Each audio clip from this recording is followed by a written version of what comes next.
And I'd like now to welcome to the podium Howard Bryant. Thank you very much.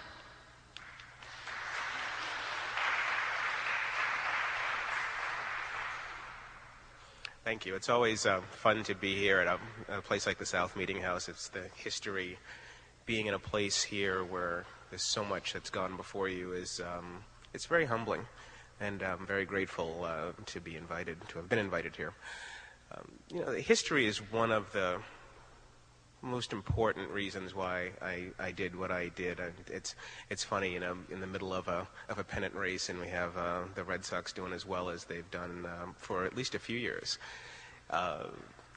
In the thick of things, it's interesting that to have a book like mine, which is not very much so about what's happening on the field, but about the history of the club. And it's very different. It's a very different book. It was a very different approach than most of the baseball books that I had read. And I think that the reason and the motivation that I had for writing the project was to complete history. I grew up here and grew up right in Dorchester. And my parents grew up in Roxbury, very close by and walking distance to here. And I think that when you are a student of history, when you really enjoy learning about the years and about our country, there's so much that you yearn for, you yearn to read about. And for me, I think when I had read about the history of the Red Sox, there was always something missing. I mean, it wasn't always very pleasant, but it was certainly something that was important and that was, I would say, ignored. And it was about the history of the African-American players and the history of the Red Sox. And I think that I had first gotten a glimpse or a taste of how important this part of the story was when I was in college, because I had realized, I went to school in Philadelphia, and for some reason, people had always responded when I was in Philadelphia. They'd always responded to Boston so differently, especially as an African American. Other black people in Philadelphia, when they had heard that I was from Boston, they would kind of recoil and give me these strange looks like, what's happening up there? And I never really understood what that was about. And I never thought about it because I'd been a lifelong New Englander, a lifelong Bostonian, and it never really registered to me. And then I think when I got a little bit older and started to learn about the journalism business, you start to realize that your history is very, very different, and that New Englanders do have a special place in this country. I think we've always known that, but it's very interesting to think that it had permeated to something as basic as baseball. And I think as I got a little bit older and got a little more confident in my ability to comprehend the story and think about the various layers of this story, it became more and more clear that there was a very important story that needed to be told.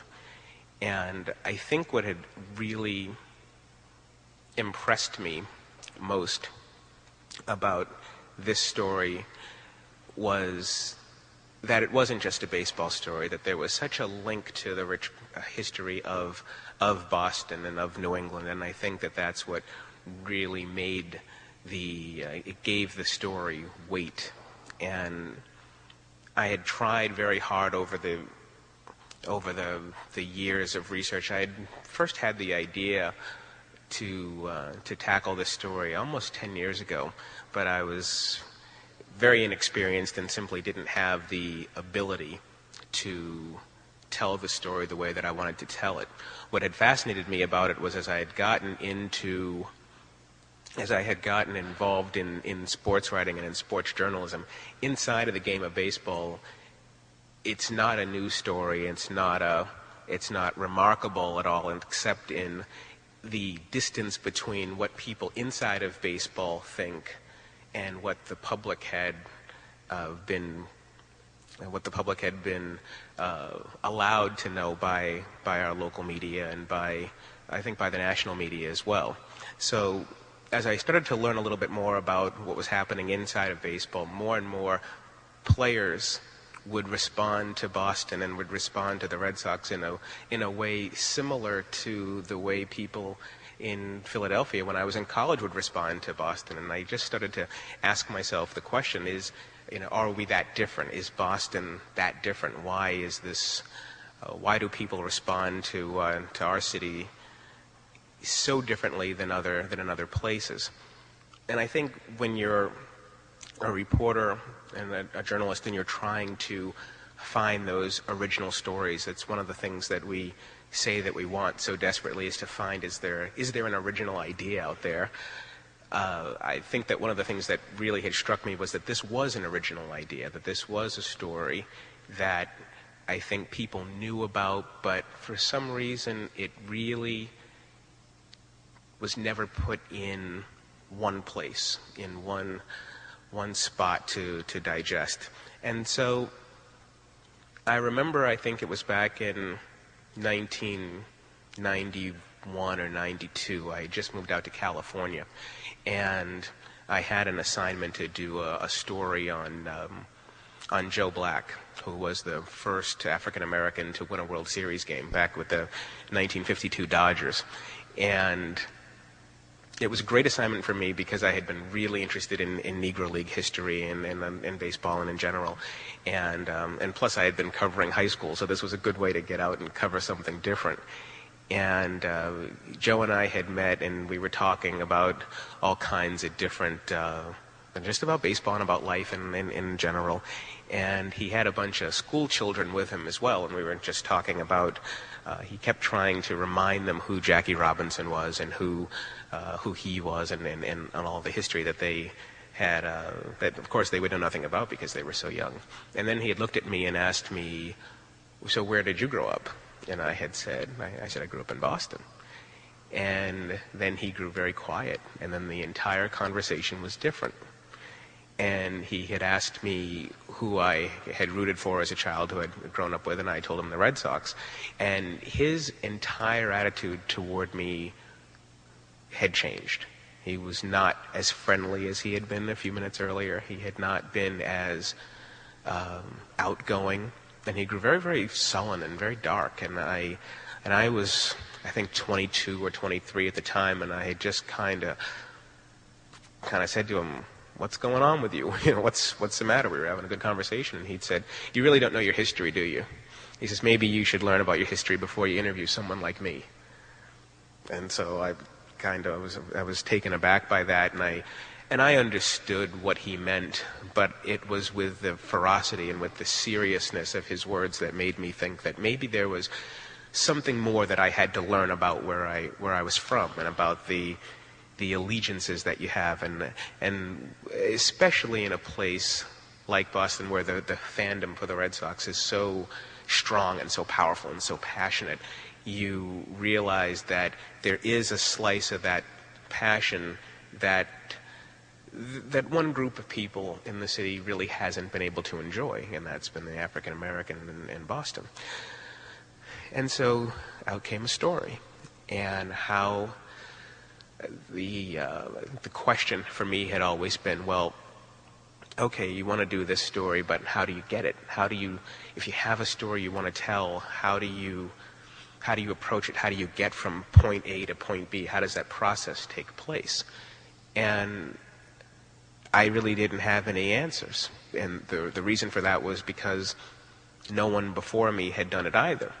And the more I started to make a few calls and try to start doing some interviews and trying to find a roadmap, I had realized that there had been in this story many, many places where the story could have taken off, where here was for instance, we all know in 1945, I didn't know this at first when I had interviewed Joe Black a decade ago, but of course I know now that Jackie Robinson could have played for the Boston Red Sox. And then I find out that Willie Mays could have played for the Red Sox. And then you realize as well that when we talk about the curse of the Bambino, and we talk about the lack of championships in Boston, that at one point in time we could have had Ted Williams and Bobby Doerr and Jackie Robinson and Willie Mays all on the same team. And then these things start to grow, and now you've got this mushrooming of information. And now you start to ask yourself a different question, and that question is, okay, if all of these particulars except for Jackie, they were all still alive, and so many of the reporters are also still alive, and many, many people in the game know this story, then how come no one's ever told it? And that was a very simple question, but it was also one that's very difficult to answer as well, because it's such a important episode in history. It's such a damning document when you think about the passion that people have for their team, and how over the course of time, if we really think about what an egregious sin that is to have those players, have the possibility for them to have been together here. Just think of how different history would have been. The publisher of Shutout for the paperback, Beacon Press, had a little advertising that had said, if Hank Aaron, who had also had a chance to play for the Red Sox, if Hank Aaron and Willie Mays and Robinson and Bobby Doerr and Ted Williams had all been on the same team, there are two words that we would have never put together: Yankees dynasty. And so that's how the story started to come together. And then the question for me also grew into something different, which was, okay, now that you know that there's a story here, now that you know that there's something that you want to say, what are the reasons why it hasn't been told before? Especially because we all say that we want original stories. And one of the reasons had been that there had been a real reluctance by the African American players in the past to talk about this. Jackie Robinson came here on April 16th. He came for a tryout in '45.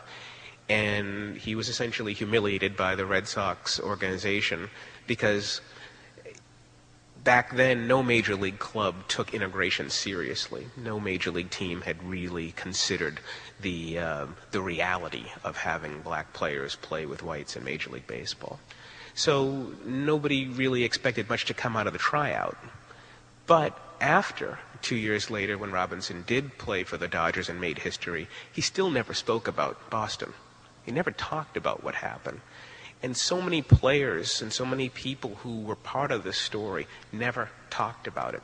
And then as time went on and the Red Sox became the last club to integrate, still very few people really wanted to discuss why these things happened the way they did.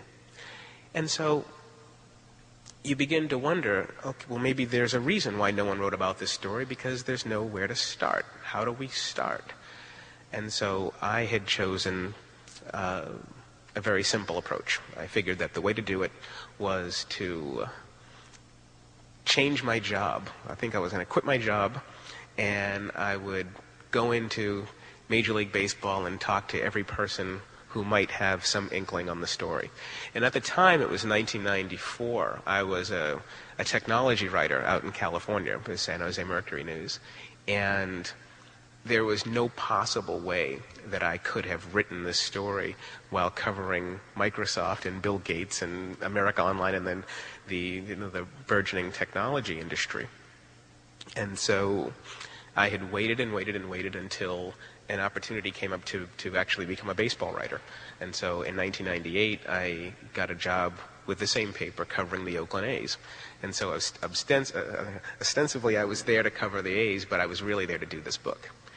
And so each city that we went to, every time the A's, they were a horrible team. They lost 88 games that year. So I had a lot of time in between the losses to go talk to a bunch of players and talk to a lot of people in the game. And one thing kept coming back, and it was that the Red Sox were different. That this organization was different from the rest. It was different from the Philadelphia Phillies, even though the Phillies were the last club to integrate in the National League, or the Detroit Tigers, who were also a club that had never been very welcoming to African-American players, or even the St. Louis Cardinals, who were not very welcoming to Jackie Robinson back in '47. All of those teams, and even the Yankees as well. The Yankees were one of the most racist clubs in baseball, and they were very vocal about it. but for some reason Boston was always different, and nobody could really put their finger on it. I remember talking to Bill Russell about this, and talking to Reggie Smith, who had played for the Red Sox in '67, and even in Mo Vaughn and Dennis Eckersley and Carlton Fisk and all of these players, and everybody would come back with the same response, that there was something different about this town, about this city, and this team. And these racial questions and these culture questions that have existed throughout the country are somehow a little bit more difficult to answer in Boston. And I had finally come to the conclusion that the answer was the city itself, was because of where we've been and because of our history and because of how much hope we had set up for the rest of the country by being a leader in the 16, 17, 1800s. And that was the difference. And the difference was that in Boston, if you believed the history, if you believed the doctrines of the abolitionist movement, if you believed the testimonies of the free blacks here, that there was a hope here that didn't exist in other places.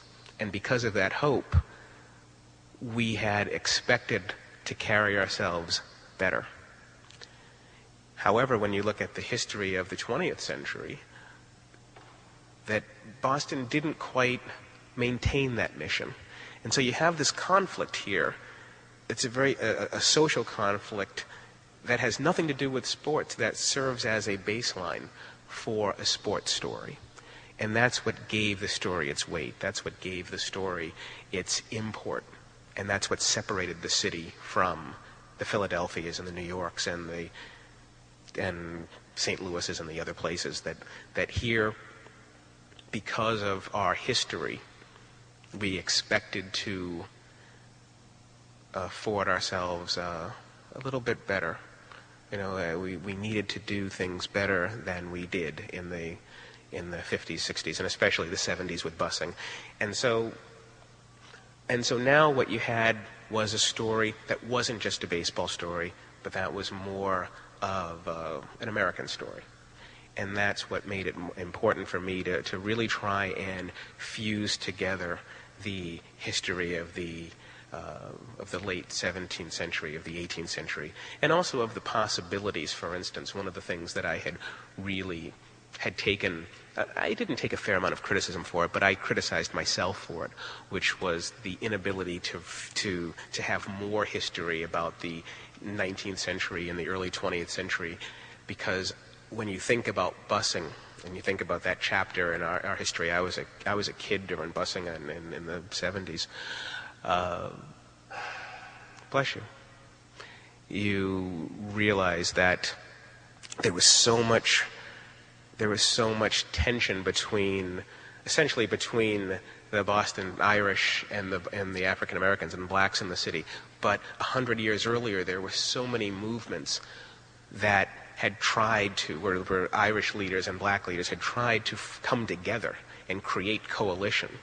And those pieces of history were fascinating to me because I think people, at least in my generation, had always assumed that these two groups could never get along. And that wasn't always the case. And I think that when you consider those different moments in history where, had there been coalition, had there been some type of I guess the best word for it is some sort of agreement or some sort of, I think coalition is a good word for it, that history would have changed dramatically. And it was fascinating to me. It was really something that made me consider that this story to be more than a baseball story and to be really something that was important.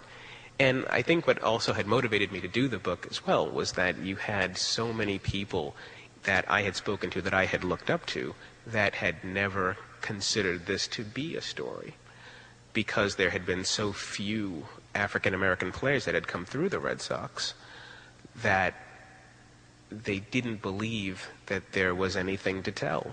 But to me, that was exactly the point. Why haven't there been more players that have played here? And also, the players that did play here had always experienced such difficulty. There was always something so brooding and something so very entrenched in their own thinking about being here. Reggie Smith talked about how unhappy he was in Boston. And when you think about the passion that people have for this team, you see this tension, this disconnect as to, if people love the Red Sox so much, if this is such a passionate place for baseball, why is it that this one group of players don't like playing here? And that was what I was going after. That's what I wanted to find out. And then you look at a player like Jim Rice, who was in the similar situation of a guy who simply never really talked about how hard it was for him to play here. And what I thought pushed my story a little bit forward, too, was that after free agency in 1976, when the entire history of baseball changed, now you had something of almost a revenge factor from the African-American players, because now that players had the ability to control where they wanted to go, you had many players who decided not to play for the Red Sox because of the Red Sox's history. And essentially what you have in this is a conspiracy to winning. How can you win if some of the best players in the game don't want to play for you? And so many people would talk about my book as a racial story, but I always found it to be one of a competitive story as well, about being able to be flexible in a new economy, because the economies of the game had changed so much, and they had changed along racial lines for the Red Sox, obviously, because you had a player like Dave Winfield or Kirby Puckett or some of these Hall of Fame players who had it written into their contracts that they would never play for the Red Sox. Gary Sheffield, the great outfielder for the Atlanta Braves, has a clause in his contract that he could not be traded to Boston. He's never been here. But he knows, he believes he knows the history. And because of that history, the Red Sox are still haunted by it. And so I was really intrigued in finding out the perspectives of some of these folks. And in doing something that hadn't been done before. And I think that what also happens is that you want to write a story that you want to read. And I'd been wanting to read this for a long time. And what had really struck me as well was when I had taken the book to publishers and when I had spoken to various outlets about the possibilities for the story, so many people had said to me, well, yeah, it's a compelling story, it's important, but there's no hope. There's no hope in this story. You talk about busing, and that was a horrible thing. You talk about the distance between blacks and whites in the city, and that's horrible. And you talk about the Stewart case and all these different areas in the city where people are being divided. But where are they coming together? And that was a very good question that I didn't have an answer for. And then I got lucky. The Red Sox were sold. And when the Red Sox were sold and the John Henry Group came over, and they seemed very, very committed to changing the team's history from the Tom Yawkey regime to today, there you could feel better about where the history was going. You could feel better about what was happening. And that, to me, gave me an entree to feel better about the story, to feel better about the history and about the future. And I think it's been very successful. I think it's allowed the book to be more successful than it would be if, at the end of 300 pages, nothing came forward, you didn't feel better about where we were going. And I feel very, very good about where we're going now because of the people that are in charge. So, I hope I'm not boring you. I could talk about this all day. One thing that was very interesting to me was the original manuscript. When I had finished it, I am a huge, huge admirer of David Halberstam.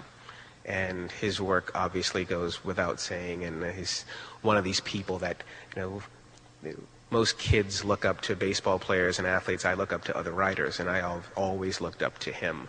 And lo and behold, he's in the phone book in Manhattan. And so, well, I decided to give him a call and just ask him as an admirer if he wouldn't mind taking a look at my manuscript. And I had expected never to hear from him. And I was on a road trip when I was covering the Yankees. I was in Texas, and I checked my voicemail, and this, the great voice, "Hello, Howard, it's David Halberstam. Please give me a call, and I apologize for not calling you sooner." And I'm like, calling me sooner? I'm glad he called at all. And I had called him, and he had read the manuscript, and he had said that the book was potentially good. And he says, but we need to have a conversation or two. And so I'd called him, and we had spoken for about 2 hours.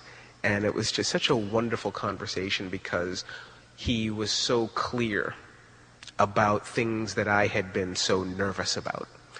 And when you tackle any story, especially one about race, and especially about the Red Sox, and especially about Boston, you take those three pieces of dynamite and put them all together. He had chastised me for not being forceful enough. He says, well, you seem to know what you want to say, but you seem afraid to say it. So just say it. And also, the biggest problem that you have in your manuscript is that you're talking about these grand figures in the Red Sox history, and you're talking about these great players, but you never talk about how they were conveyed to the public. In other words, you need to have a chapter on the media. You need to talk about the Boston media, and you need to talk about how these people were portrayed and who was doing the portraying. And so there are 2 media chapters in the book that I owe to David Halberstam, and I think that they made the book much, much better. And what I decided to do with those chapters was to run them through the 2 people who I felt were the most influential media people when it came to the Red Sox in Boston's recent history. One was the late Will McDonough, and the other was Peter Gammons. And little did I know when I began to run these parallel tracks together that they don't like each other. Little did I know that they hated each other. And so, but it was great tension for the story, but as you're trying to talk to people about each, you realize that they won't talk about each other. Until I went to go interview Mr. McDonough, and he had a lot to say about Peter Gammons. And so now you had this question about, okay, what is going to happen in the story? You don't want to have this, this catfight in the middle of a book about something that's larger than the 2 of them. But it was fascinating to me because these two giants in Boston media looked so differently at this story. That Will McDonough never believed that Boston and the Red Sox had a problem with racial issues. And Peter, on the other hand, certainly believed that they did, but he always pulled back a little bit. He was always very willing to give the team the benefit of the doubt. And by doing that, essentially, I don't want to say unwittingly, because I think Peter is too intelligent for that. I think he allowed certain policies to continue by not being as forceful. And so you have these 2 people who were so powerful and people that I read when I was a child in this story, and I felt very odd trying to profile them and trying to critique them because they have accomplished so much in the business and so much more than I could have ever dreamed of. But still, when you want to take on this issue, you had to take them on as well.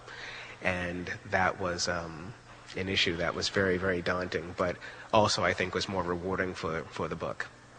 And so after taking all of these different elements together and coming together with a project that turned out to be fairly successful, I get a phone call from the Boston Herald saying, well, after it's all said and done after this, how would you like to come home?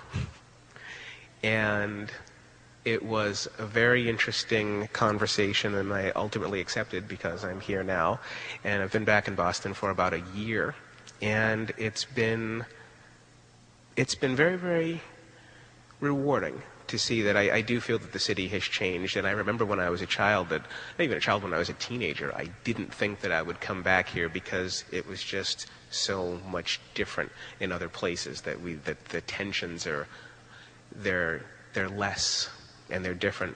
But being back here has been very, very rewarding, and I think that's something that we kind of talk about when we write for catharsis and we write to explain ourselves and we write for all of these different highfalutin ideas. But I think that in completing the project, it allowed me to have a lot less animosity and anxiety about coming back here, so I think it's been good.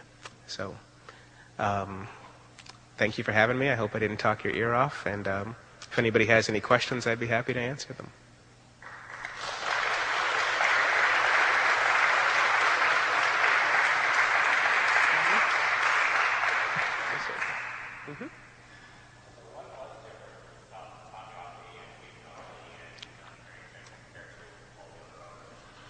Well, I think that the question was what made the Yawkey regime different from the other owners.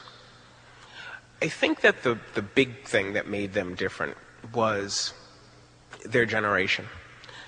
When you think about when Tom Yawkey bought the Red Sox in 1933, he had purchased this club in the middle of the Depression and was considered a savior for Boston, for the Red Sox franchise. And therefore, that afforded him some special dispensation because the Red Sox were a horrible team back then. And in his purchase of the club, they had renamed the Red Sox. They had a nickname. They had called them the Millionaires because he had put so much money back into this team. And so he could really do no wrong for a while. But I think what really had hit him, and my argument in the manuscript was that Tom Yawkey especially had been reared in baseball by some very bad people. I mean, when you think about his initial roots in the game, he learned from Ty Cobb, who was one of the most racist players who ever came through baseball. He learned from people in the Philadelphia Phillies organization. From one of his disciples was Herb Pennock, who was a general manager of the Phillies. He pitched for the Red Sox and the Yankees as well, but he was a person who refused to integrate in Philadelphia and was one of the people who wanted to boycott Jackie Robinson and the Dodgers when they were going to play Philadelphia in Philadelphia. One of Tom Yawkey's disciples was a guy named Ben Chapman, who was the manager of the Phillies during that time. So when you start to look at the timeline and you start to put this family tree together, you see that the people that Tom Yawkey had surrounded himself with, the people he had learned the game from, were very, very opposed to integration. And over time, that becomes the culture. The Red Sox had a very Southern culture. And I don't think that they had recognized how different times were. And I don't think that they recognized, I think they chose not to. I think the Yawkey regime really chose not to grow with the times because they had never been forced to in the past. They had always been very, very powerful. They had always had the ear of people in Major League Baseball. And they had never been forced to change because they had always had the power. And that's one thing that power can do, is it can blind you.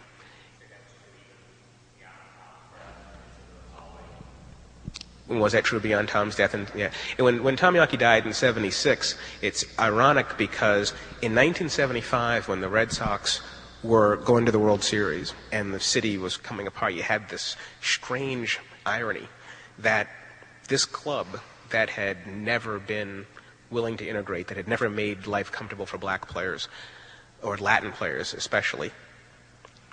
In 1975, the Red Sox were as integrated and as multicultural, not only as they had ever been, but as any team in baseball. And because they had Louis Tiant and Cecil Cooper and Yaz, and they had this motley, this mix of players at a time when Boston was on the national news for desegregation, for busing. And so you would think, and I attribute this in the book to Dick O'Connell, who was the former general manager of the Red Sox, who just died a couple of years ago.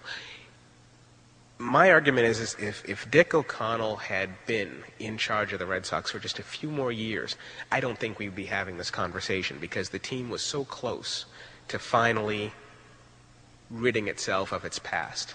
But when Tom Yawkey died in '76, Gene Yawkey fired Dick O'Connell because she hated him. And then the Red Sox went back into their old patterns. Haywood Sullivan took over, and he was not as vigilant as Dick O'Connell had been, and the same old patterns began to resurface. And I think what really hurt the Red Sox if you go even further, when Gene Yawkey died in '92, and then you go into the John Harrington era, what really killed them was free agency in '76, when every player in baseball now had the freedom to play wherever they wanted to play. From 1976 to 1992, the Red Sox did not sign a single black free agent.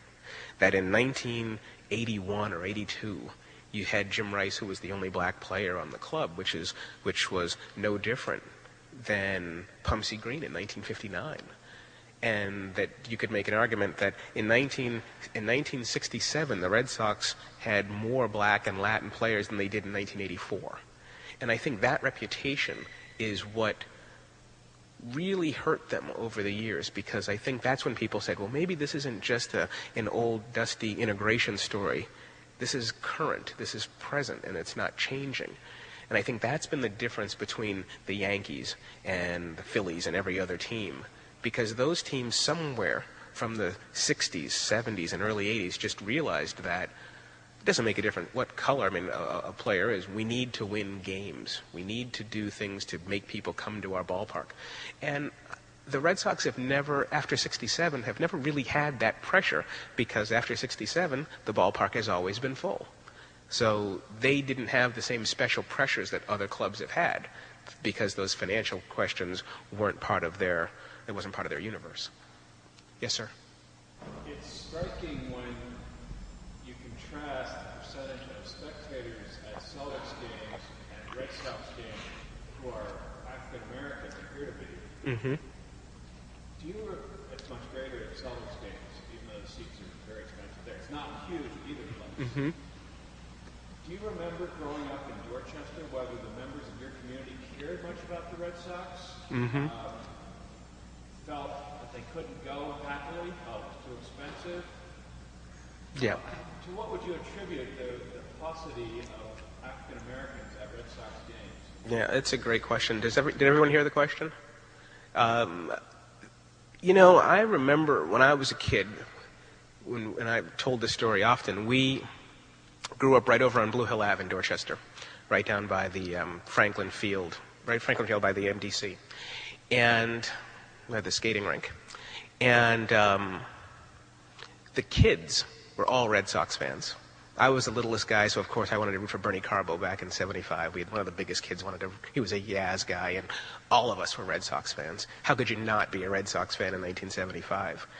And we used to play hockey. We were all Bobby Orr fans. We were just loved sports. The adults, nobody talked about the Red Sox. I remember specifically when I was 13 during the '82 World Series, we were over my grandfather's house up on Blue Hill Ave watching the Cardinals and the Brewers. And I remember someone asking me who I was rooting for. And I had told them that I was rooting for the Brewers because the Brewers were in the American League. Plus the Brewers had Cecil Cooper, who used to play for the Red Sox, and therefore I was aligned with them. And my grandfather was very, very blunt with me, and he said that, hey, we don't root for the Red Sox around here. And because the Red Sox had never integrated, they didn't have any black players. And he had really spoken for, I would say, virtually the entire community. Because I had realized that growing up in Dorchester, none of us had ever been to a game. We had never gone to a game. We had never even thought about going to a game. I don't remember anybody in that community, which was, I'm sure, 99% black. I don't remember anyone even saying that, yeah, we went to Fenway this weekend. 2 years later, in '77, when my family moved to Plymouth, and we were the only black family for miles, everybody went to Red Sox games. Everybody they had season tickets, or they had somebody in their family who had season tickets, or they during the summer was the time to go see baseball. And I had never been to a game when I lived in Boston, and we lived about 2 miles away. So essentially you had to move 50 miles away for the Red Sox to become present. And to me, that line is racial. because it's the only difference. We were all kids. We were still young, rooting for the team, but the difference in terms of going to the game was racial. But when I was working on the manuscript, I had gotten a little bit of grief from people who had said, "Well, you don't really talk about the fans, and you don't talk about the composition of people at the games." And so I decided to look at some statistics. And when you look at if you look at government statistics and commerce, African Americans in general, even at the same economic brackets, do not spend their money on sporting events. It's a weird phenomenon. And I really didn't want to make this a racial question, because maybe it's not. I mean, maybe it began as a racial question. I remember when I was a kid, my uncle used to say, "Yeah, we didn't go to Fenway because we didn't want to get beaten up." And I remember going to a game when I lived in Plymouth and not being treated very friendly there by the old ushers and those guys. They kind of made you feel like you didn't belong there. So maybe the original history of it made blacks not feel like they should go to the games, and then over time we just spent our money somewhere else.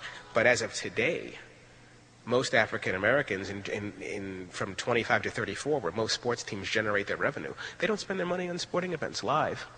But television-wise, they watch them all the time. So it's a very weird economic pattern. So I didn't know what to make of it, but it is visible when you go to the game. You don't see a lot of black fans. But I'm not exactly sure it's a racial question anymore. Yes, sir.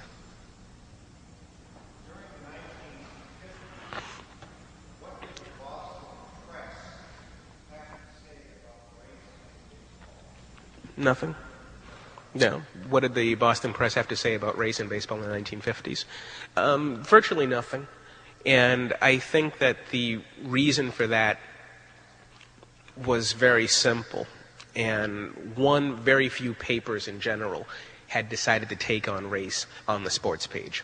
I remember that there was an edict during busing in 1975, 74, 75, 76, that the Globe's edict was keep race off the sports page. So these racial questions that are happening in the game that are affecting the team, most of the reporters didn't really feel compelled to write about it, nor did they feel very compelled to write about what these clubs weren't doing in terms of recruiting. And I think that it's very difficult today to find sports writers who take an interest in things that happen off the field. And it's one of the reasons why, if you read out other outlets, if you read the New Yorker or the New York Times Magazine, or if you read some of these great best-selling books that are out there, and you read these details that are in the books, and you say, well, how come I didn't read about that in the sports page? Well, because most of the reporters just didn't really have that interest. And I had answered a question for myself when I had thought about how come nobody had written about this book before, when everybody seemed to know what was happening. Everyone knew what was going on. And then you realize that you have to have passion for certain subjects. And there are very, very few African-American baseball writers in the country in general. I only know one black baseball writer from Boston, and it's me, so maybe I was just one of the people who had the passion for the story.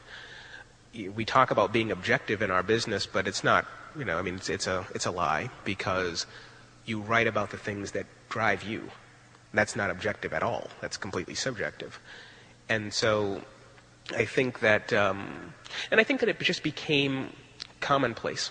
I think in the 1940s, the late 1940s and 1950s, I think that the Boston press was generally asleep at the switch in terms of writing about these subjects. And it was also during a time in sports writing in general, it was pre-Watergate, pre-1960s, where the tenor of the sports writing was much more tame. Because back then, you have to remember that the teams paid for the reporters' travel. They paid for the reporters' lodging. The teams essentially owned the reporters back then. So if you decided to be some intrepid guy who wanted to say, hey, how come the Red Sox haven't integrated? For the most part, you would be frozen out and you would lose your job. And so I think most people chose self-preservation over being pioneering. What's that? Well, it's interesting about the things that we know and the things that we don't know. And there are general codes when you're in the clubhouse. And it's a very fine line. It's a very, very fine line. There are certain things that reporters know, that the club knows, that will never get out in the public until somebody gets arrested. Then, of course, it becomes public record. But I think that the reporter, the beat writer, the person who covers the team every single day is simply too compromised to write those stories. And I don't think you'll ever see them in the paper because those reporters know that if you write about what a player, especially what a married player is doing on the road with one woman or many women, no one will ever talk to that reporter again. You'll be frozen out. You'll be blackballed.